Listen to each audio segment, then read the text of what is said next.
There's only one thing left to do. Win the whole bleeping thing. From day one, I've had this feeling about this team. It is eminently doable. It obviously has to start in Miami this Sunday. Into the end zone. Bryant, touchdown. Welcome back, Nine. How about that?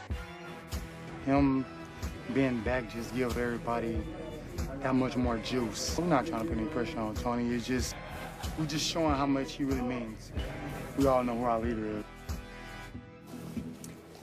Skip's boys are back on track. Hope you all had a wonderful weekend. Appreciate you joining us. Welcome into First Take. Skip Bayless, Stephen A. Smith, Molly Karam here with you.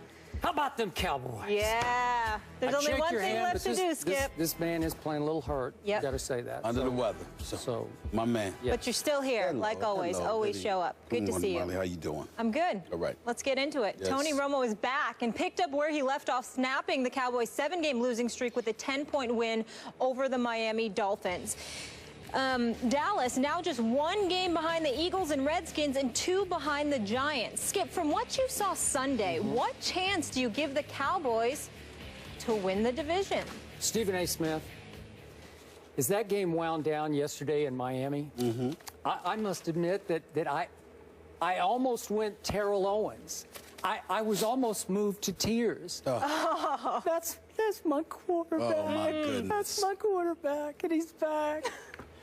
Stephen A. Smith, Tony Romo changes everything. To Molly's question, yes, I think they have a great shot at winning an extremely winnable division. Mm-hmm. I think 8-8 could win. Heck, I think 7-9 might win this division as I look down the schedules. So I kind of like my Cowboys better than I like the rest of the junk in this division, to tell you the truth. Mm-hmm. So I'm watching Tony Romo yesterday, and I'm watching the offense and the defense spring back to life just because Tony Romo was back. It was as simple as that, his mere presence. Now, I realize this was just the Dolphins, although they had one at the Eagles. That got a little discounted yesterday. But I'm going to remind you, my Dallas Cowboys had lost 7 straight games. My Cowboys had lost their way, their edge, their confidence in close games, 6 of which had been close, and they'd blown all 6 of them. But what happened when Miami tied it at 14 mid-third quarter? Tony Romo immediately took charge and took this team 80 yards in 8 plays, the last 16 yards to Dez Bryant versus double coverage, just like the great old days. And that's when I sat back and watched everything change before my very eyes. Body language changed. Swagger was back on the defensive side of the ball. Special teams started getting special again. And good things started happening simply because of number 9's presence. Now, he did make a couple of rusty, careless, old Romo kind of throws, 2 interceptions. They were disgusting. They were despicable. They were any word you want to attach to them.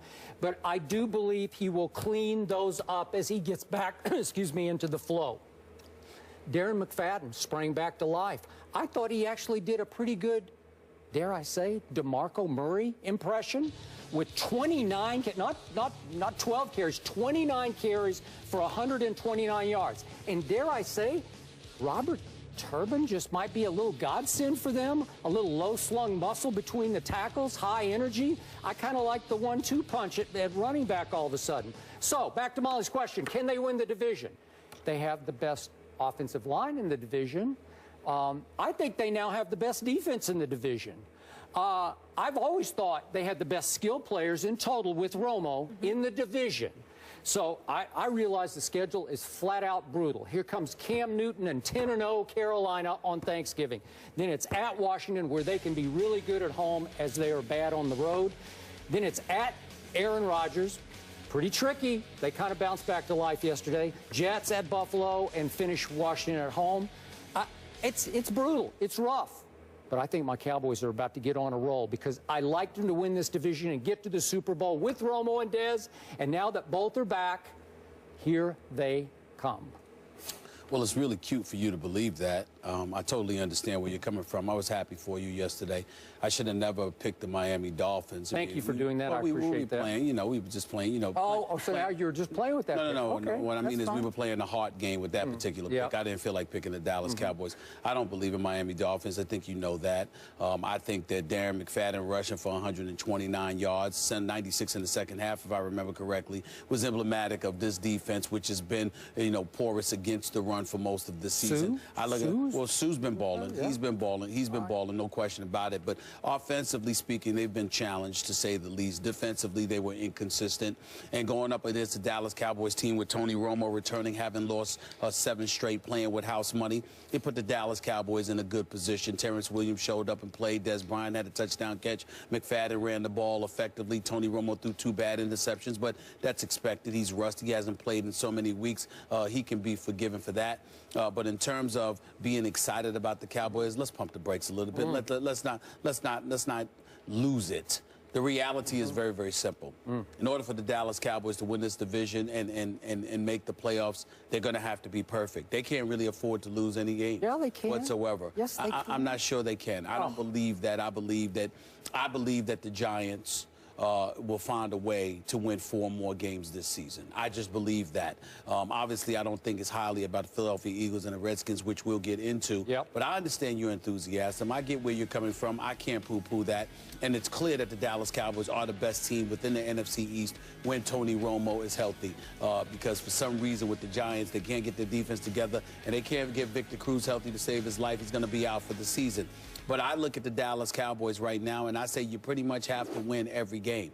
I don't think they're winning this Thursday against Carolina. I reserve the right to change my mind before Thanksgiving. But right now, I reserve the right to make my pick about an hour into the show. That's How right. about that? That's right. I'd love that. You know, maybe not. I'm just of the mindset that, you know, we'll get into all of that. And then you've got Green Bay. Obviously, they've made amends for their recent struggles. Of course, you've got the Jets and Buffalo on the schedule coming down the pike.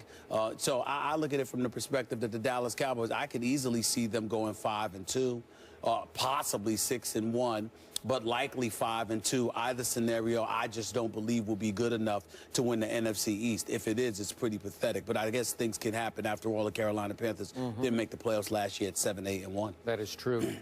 No team has ever come back from 2-7 to make the playoffs. And my Cowboys have that carrot out in front of them. They have a quarterback last week who you were underestimating how bold he was, saying, here we come, it starts now. He did use the Major League clip. He tweeted it out to show that that woebegone Cleveland Indians team in last place, Tom Berenger making a locker room speech in the clubhouse to say, well, I guess there's just one thing left to do. Go win the whole bleeping thing. Well, that's what he's saying. He's sending that message to his teammates because I believe he believes it. Because I believe that he stood on the sidelines. And by the way, I give him a lot of props for he went to every game. He stood on the sidelines. He didn't say, I got to rehab. Nope. He was there every time, every game, cheering them on, watching them come so close in 6 of the 7 games. So he's saying, hey, this is a really good team. It's just missing a couple of plays from the quarterback. And he gave them a couple of huge plays yesterday, and he knows they'll just flip it around, flip the script on the NFC East. They got the best team, and here they come. Deep hole, but here they come. Well, listen, all I'm saying to you is this. You know, you say all of that, but you sound like you're speaking about championship as opposed to just playoffs. And I'm saying to you, you know, winning the whole bleeping thing from Tony Romo means absolutely nothing to me because when healthy in 9 years as a starter, he hasn't won the whole bleeping thing. A matter of fact, he hasn't even won 2 playoff games in a particular playoff series, you know, to a playoff season, rather, to produce it. He has a grand total of 2 playoff victories in his career. So I don't care how, you know, how demonstrative he is or, you know, how bold he is in his predictions. Tony Romo Romo is in no position to make any kind of predictions whatsoever. Why don't you get to an NFC Championship game? Could you make me a favor? Could you do that? I mean, could you do at least that? Because last time this year he will. No, well, maybe. You can talk maybe all you want to. I'm going on fact. The fact is he hasn't. And the fact is he's been a starter. How many years in the league now? 9 complete seasons. Ancient this history. is the 10th year. But you could talk ancient history all you want to. I'm just talking about his in terms of his guarantees. The guarantees mean absolutely nothing because he's in no position to give any guarantees because he hasn't been that thorough in that regard. Can't even get to an NFC Championship game, let alone to a Super Bowl. When that happens, come talk to me. Up until that time, he's just another Cowboy looking for headlines. Okay, right here, right now, who's the best team in the NFC East? Cowboys. Thank you. Next The way question, they Molly. look. No, it's not the next question. No, not so fast. Not so fast. They're 3-7. They just lost 7 straight before winning 1 game. And they have to depend on others. Even if the Dallas Cowboys win every single game with Tony Romo, they still have to depend on the help of others before they are to get to where you project. So that's not end of discussion. It's not end of question. Go look at the Giants' schedule and tell me it isn't end of story. Well, it's not end of story yet. The games still have to be played. The Dallas Cowboys, Tony Romo could get hurt again. He could. There you go. He could. Des could go down. Hey. You understand? Wait. Eli could go down.